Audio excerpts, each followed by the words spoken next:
Fuck you doing, Quincy? It's Miles speaking to you. You're not responding to your conscience, so I need to move you. You don't even see the crimes that you've committed, do you?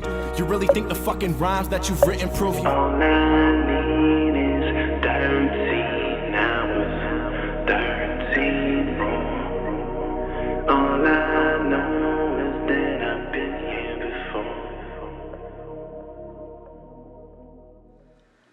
I only draw from like real experiences. Instead of trying to capture a fleeting moment, I try to capture a moment that keeps coming back and repeating itself, such as like a heartbreak. You don't just have it and it comes to pass. I mean, it does, but it takes a lot of time. And just when you think that you've like healed from something like that, it can come back.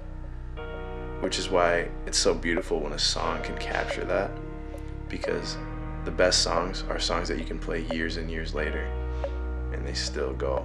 When I think of a song like Overdose, it's very angry, but at the same time, like, I know you're not good for me, but I want some of you, maybe just not as much as I've been having. Conversations with these four walls, ignoring all the phone calls is so wrong. That, to me, is this idea that I like being sad, like what we were saying before. I love when you make me happy, but I also don't want to be made sad by anyone else. I like the way you make me sad because it's different. What is happiness? If somebody asked me this, I'd reply despite all of the laughs we get. Disadvantages happen, unraveling sadness, but how you react is what happy is. I started it like that because in my experience, it's like for sure a choice. Like your body will try to lie to you and your mind will try to play tricks on you that what you're feeling is like a sequence of emotions and you can't control it. But really you can control it. Like that wave might come where you feel like, God, why am I sad again? Like it keeps happening. I hate this. But eventually you have to put up your own defense mechanism and be like, okay, well, what am I going to do about it? Maybe I have an illness. So the idea behind that song is that you can't be stuck in your ways, because that's how I felt for the longest time. I was like a slave to my emotions almost. Like these are feeling like I'm under the control of these. I'm not controlling these. I know sometimes it feels like you can't control them, but the song is about realizing. It's not like, no, I'm not sad or I'm not happy. You can't do that. You have to say, okay, this is happening to me. This is what I'm going to do about it. It's like some preach it, some practice it. Some breathe it, some see it, some simply imagine it. Some people do things. Other people watch other people doing things. Some people wish they could do things. You just take your pick, because at any point in your life, whether you're 49 years old or 18, 20, 30, you can change it. Someone I mentioned that song is Robin Williams. And he is like one of the poster people for, God, we really just didn't see it coming. And that's why I liked the sample of the song, which is from Willy Wonka and the Chocolate Factory, the original one. And it's like, every time you close your eyes and listen, those words there, because we're often like ignorant to like the things we have. And for me in that song, it was like a super therapeutic verse, because I analyzed myself and I analyzed the world all at once.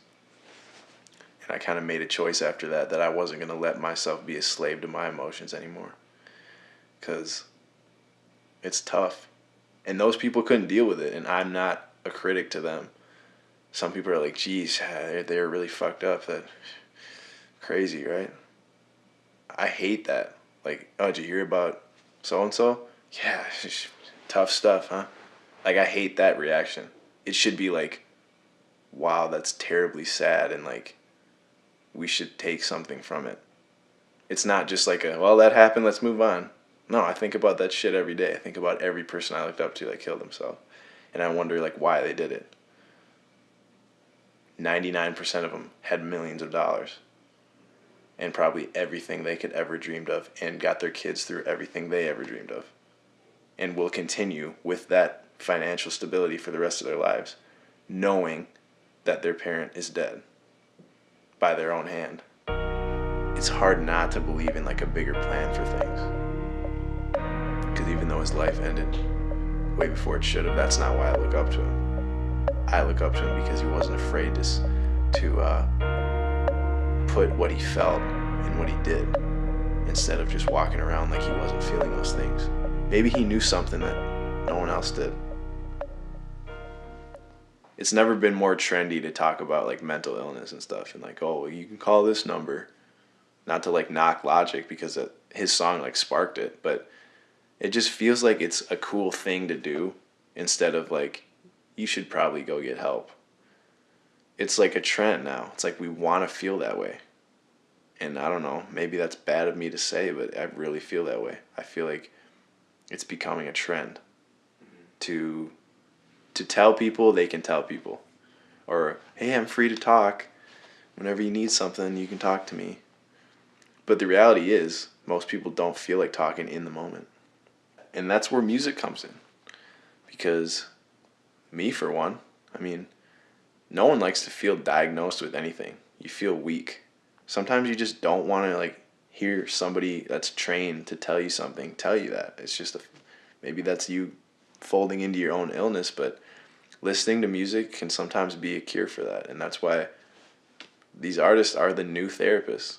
Artists that are probably 18 to 25 right now, the majority of them are making very sad songs.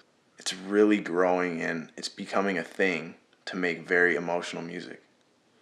Because we're not afraid anymore, because we know we're not alone. So now it's like, well, I feel that way. Maybe someone else does. Whereas before it was like, toughen up, man up, or whatever. That's all getting knocked down, and that's great. That's how it should be. And I think we have to take what we love about the music, which is that these are human beings that feel things, and let's actually start learning from what we're listening to and feeling.